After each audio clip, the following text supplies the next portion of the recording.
உங்களுக்கு என்ன? குழந்தைய அமிச்சிட்டு எங்கேயாவது சுத்த போயிடுவீங்க. பொம்பளைங்க நாங்க அப்படியே என்ன? அதுங்க சாப்பிட்டுச்சா தூங்குச்சாங்கிற கவலை எங்களுக்கு தானே. ம்.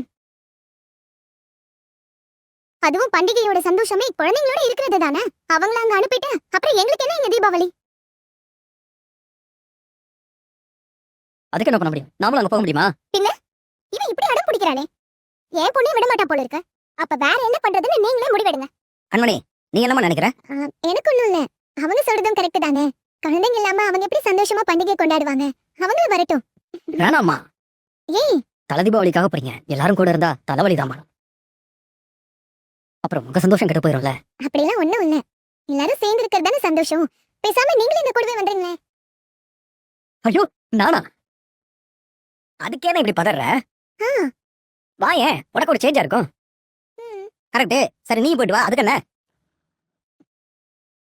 ஏய் வெண்ணிலா, எல்லாரும் வரப்போ உன்னை மட்டும் நான் விட்டுருவேனா? நீ வா. ம், ம். திடீர்னு இவ்ளோ பேர் நம்ம வீட்ல இருந்து போனா கண்மணி வீட்ல தங்கறதுக்கு அவ்வளவு வசதி இருக்காது இல்லையா? அப்புறம் உங்களுக்கு தான் அதெல்லாம் ரொம்ப கஷ்டமா இருக்கும். ஒரு நாள் 2 நாள் தானே.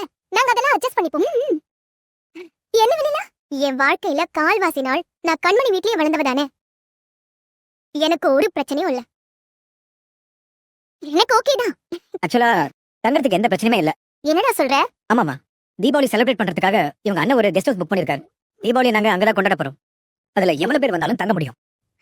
ஓ,